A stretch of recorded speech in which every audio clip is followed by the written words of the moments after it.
یہ وہ شخص تھا جو نہ ہوتا تو شاید آج اسرائیل نہ ہوتا.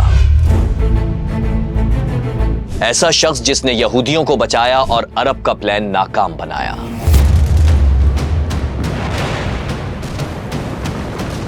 ہاں وہ یہودی تھا مگر مسجد میں نمازیں پڑھتا تھا وہ اسرائیلی مگر ہر مسلم اسے اپنا ہمدرد سمجھتا تھا. وہ دن کی روشنی میں مسلمانوں کے ساتھ اسرائیل کے خلاف پلان بناتا اور رات کے اندھیروں میں وہی پلان اسرائیل کو بتاتا. وہ جو عرب کے مسلمانوں میں ایسا گھل مل گیا تھا کہ ہر وزیر اس کے مشوروں کا اسیر بن گیا تھا. کیا تھی اسرائیل کی چال؟ یاد رکھیے، دشمن کو کمزور سمجھنا بے وقوفی ہے. آج امت مسلمہ کو ایک ہونے کی ضرورت ہے اور ہو بھی رہی ہے. Benjamin Netanyahu, Prime Minister of the State of Israel. Please order in hall. لیکن ساتھ میں دشمن کی چالیں بھی سمجھنا ہوں گی. اپنے ارد گرد نظر رکھیے کہیں جاسوس آپ کی صف میں نہ ہو، کیونکہ سن 1967 کی جنگ میں صرف اس ایک شخص کے ذریعے اسرائیل نے خود کو مسلمانوں سے بچا لیا تھا، حالانکہ یہ شخص اس جنگ سے 2 سال پہلے ہی مر چکا تھا. یہ کیا مسٹری ہے؟ یہ جاننے سے پہلے ضروری ہے کہ آپ یہ جانیے کون تھا یہ شخص. کوئی تاجر یا شاطر، عرب کا سیاستدان یا یہودیوں کا مخبر، شام کے حکمرانوں کی محفلوں کی چاند یا وہاں موجود اسرائیل کے چلتے پھرتے دکان. عربی لبادہ اوڑھ کر فرفر عربی بول کر وہ شام کے ڈیفنس منسٹر کا ایڈوائزر تک اپوائنٹ ہو گیا، مگر کسی کو خبر تک نہ ہوئی کہ وہ کوئی شامی مسلمان نہیں بلکہ اسرائیلی تاریخ کا سب سے بڑا جاسوس ایلی کوہن یعنی ایجنٹ 88 ہے.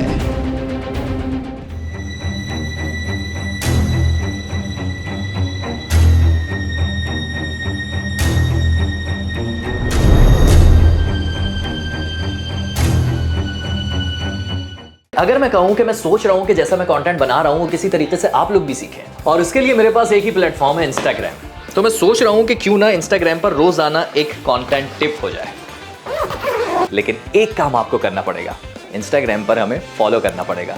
سن 1961 عرب دنیا ایک ہو رہی تھی. مصر اور شام کے اتحاد سے عرب لیگ کے خواب کی تعبیر نظر آنے لگی. ہر جگہ چرچے تھے کہ اب عرب دنیا ایک پرچم تلے جڑنے والی ہے.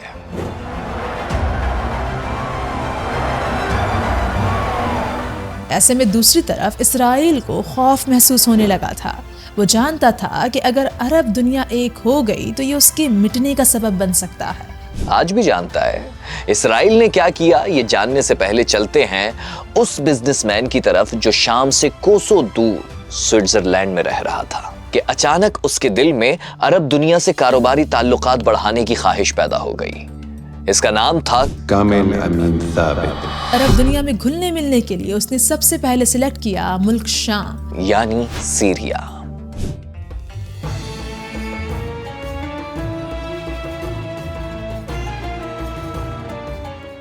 اور اس مشن کے لیے پہلے وہ ارجنٹائن پہنچا. دراصل وہ یہاں اس شخص سے ملنے آیا تھا جو کہ مستقبل میں شام کا صدر بننے والا تھا، اور اس کے لیے کامل نے ایک پرانی شامی کمیونٹی کا سہارا لیا جو کہ تورکس میں آباد تھی. اور پھر کامل عرب کلبوں میں شامل ہو گیا جہاں شام اور لبنان سے آئے ہوئے تاجر، سرکاری آفیسرز اور صحافیوں کی محفلیں سجا کرتی تھیں. کامل کا انداز منفرد تھا، لہجہ اتنا خالص شامی کہ سننے والا یقین کر لیتا کہ یہ شخص دمشق کی گلیوں میں پلا بڑا ہے. وہ گرم جوشی سے بات کرتا اور یہی انداز اسے لوگوں کے قریب لے آتا. اب یہی عرب کلبوں میں ہونے والی ملاقاتوں میں اس نے شام جانے کے لیے کوششیں بڑھا دی، جس کے لیے وہ عرب ورلڈ کے اخبار کے مدیر عبداللطیف سے ملا اور کہا، میں عرب ملکوں میں کاروبار بڑھانا چاہتا ہوں اور خاص طور پر شام جانا چاہتا ہوں. کامل شام ہی کیوں جانا چاہتا تھا ابھی پتہ چل جائے گا. لیکن کتنی عجیب بات ہے نا، اسی وقت مصر اور شام کا اتحاد جس کے بارے میں ہم نے شروع میں بات کی وہ ٹوٹنے لگا تھا. کل تک جو اتحاد عرب کے لیے فخر تھا اب وہ بحران کا شکار ہو چکا تھا. اس وقت دمشق میں سیاسی ہلچل مچ چکی تھی.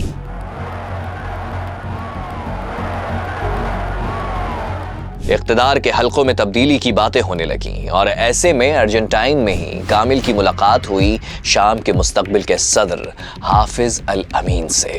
وہ کامل کی باتوں میں ایسا گھل مل گئے کہ جلد ہی سیریا کا صدر بننے کا سارا پلان کامل کے سامنے رکھ دیا اور سیریا یعنی شام میں ملاقات کی دعوت بھی دے دی۔ بہرحال کچھ مہینے بعد کمیونٹی کی مدد سے کامل شام کی سرزمین دمشق پہنچ ہی گیا۔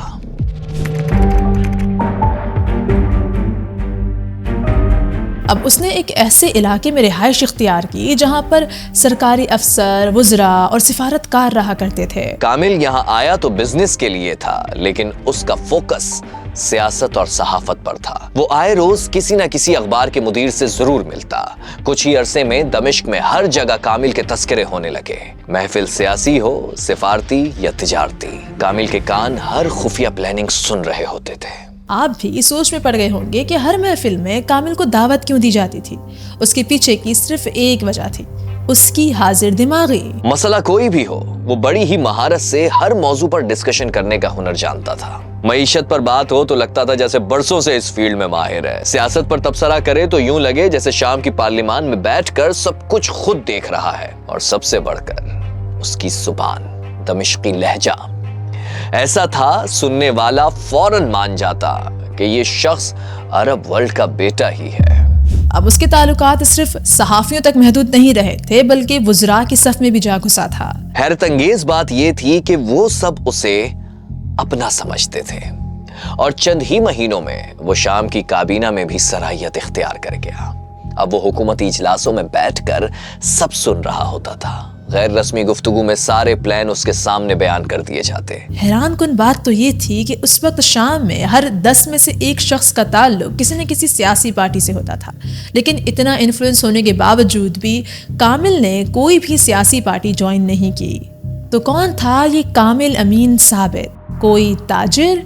نہیں، یہ وہی خفیہ جاسوس ایلی کوہن تھا، اور اب وہ اپنے مشن میں ایک قدم اور آگے یعنی chief adviser of defence minister بننے جا رہا تھا۔ یعنی جس ملک کو تباہ کرنے کے مشن پر نکلا ہوا ہے اس کی ڈیفنس منسٹری کا ہی حصہ بن گیا۔ سوچیں اس کے بعد شام کا ڈیفنس کیا ہی رہ گیا ہوگا۔ ابھی آپ کو پتہ چل جائے گا۔ بہرحال ایلی کوہن بزنس مین سے صحافت اور صحافت سے سیاست کے بعد اب فائنل راؤنڈ کھیلنے کے لیے ان کے قریب ہو گیا تھا۔ مطلب شام کے خفیہ اداروں کے، جی ہاں، جن کے گھروں کے باہر عام تاجر یا صحافی گھنٹوں انتظار کرتے، کہیں چکر لگاتے، پھر ایک بار ملاقات کرتے۔ مگر کامل، اس کے پاس ایسی جادو کی چھڑی تھی کہ فوجی کمانڈرز، کرنل اور خفیہ ایجنسی کے آفیسرز اسے بار بار بلا کر مشورے لیتے۔ ہاں بھائی، دشمن ایڈوائزر بن گیا تھا۔ اب شام میں ہونے والی ہر ہلچل کا اسے پتہ ہوتا تھا۔ مگر یہ سب ہوا کیسے؟ کامل کو یہاں تک رسائی مل کیسے گئی؟ یہ بڑی دلچسپ کہانی ہے، تو چلیے ایک ایک چیپٹر کر تفصیل سے سمجھاتی ہوں۔ یہ ہیں عبداللطیف الحسن، ایلیٹ کلبوں کے صحافی۔ سیاستدان ہو، تاجر، فوجی یا انٹیلیجنس افسران، سب کی ایک کامن بیٹھک، ایلیٹ کلبز۔ ایلی کوہن نے کامل بن کر سب سے پہلے عبداللطیف الحسن سے دوستی کی تھی۔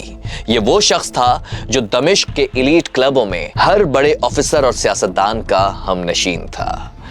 کامل نے خود کو ایک محب وطن تاجر ظاہر کیا، مہنگے تحفوں کے تبادلے اور باتوں ہی باتوں میں عبداللطیف کا دل جیت لیا۔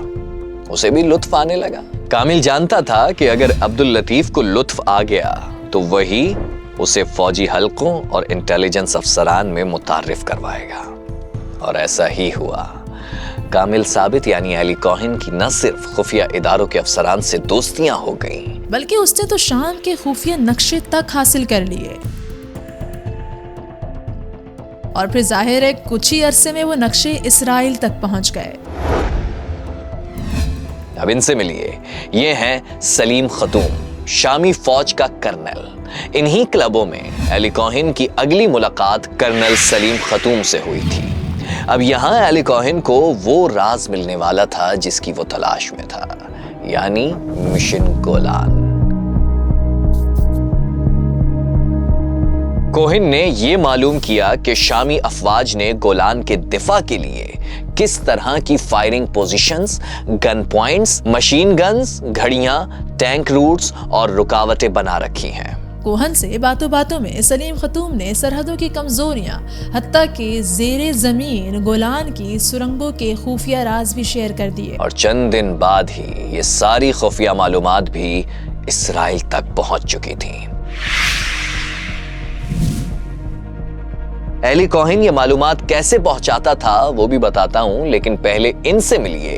معاذ ظہر الدین شامی کمانڈر ان چیف کا بھتیجا، کامل نے معاذ کے ساتھ بھی دوستی بنائی اور معاذ نے اسے خفیہ محاذ دکھا دیے گولان کے ایک خفیہ مقام پر کامل نے مشورہ دیا کہ یہاں فوجیوں کے آرام کے لیے یوکلپٹس ٹری لگا دو، اور کامل کے کہنے پر وہاں تیزی سے درخت لگانے کا کام بھی شروع ہو گیا تھا۔ مگر یہ صرف ایک مشورہ نہیں تھا بلکہ ایلی کوہن کے پلان کا حصہ تھا، اور پلان یہ تھا کہ اسرائیل کو نشاندہی کے طور پر بتا دیا جائے کہ جہاں درخت لگے ہیں وہیں بم گرانا ہے، جو کہ 1967 کی جنگ میں ہوا۔ تب تک ایلی کوہن مر چکا تھا، لیکن 1967 کی جنگ میں اسی کی بتائی ہوئی خفیہ جگہوں پر اسرائیل نے بمباری کی تھی، اور گولان ہائٹس صرف اور صرف 6 گھنٹوں کے اندر اندر سیریا کے ہاتھ سے نکل گیا تھا۔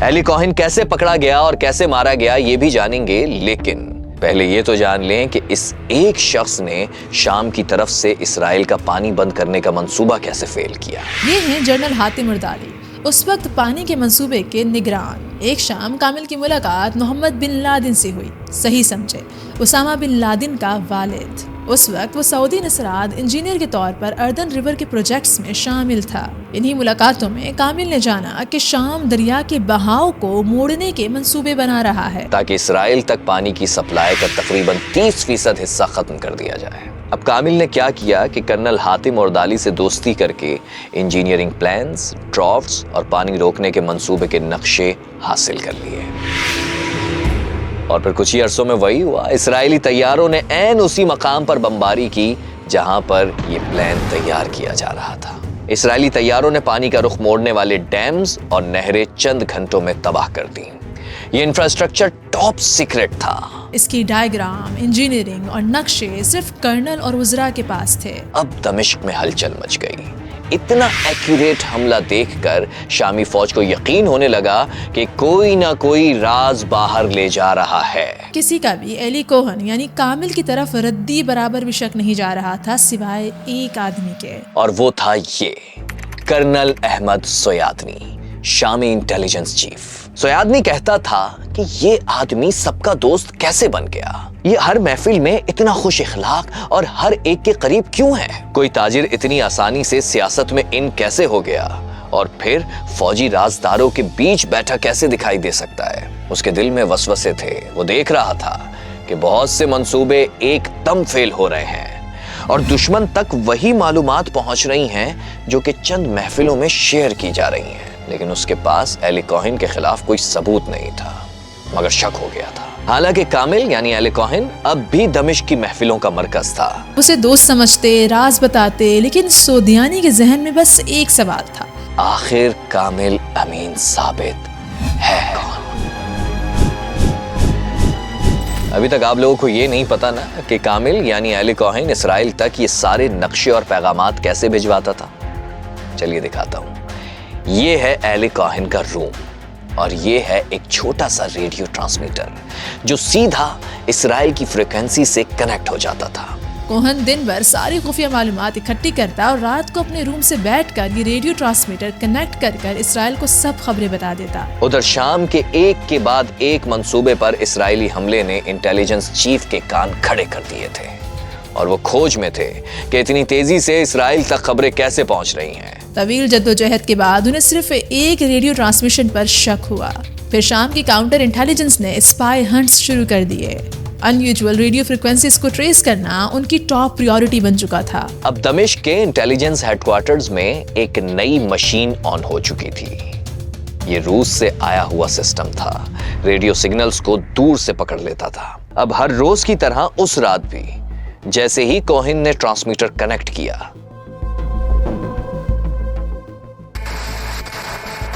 تو روس کی اس مشین کی اسکرین نے غیر معمولی سگنلز شو کیے۔ سب کی نظریں چمک گئیں۔ روسی اسکرین نے جیسے ہی سگنل دکھائے تو فوراً ایک نام سامنے آیا، انڈین ایمبیسی۔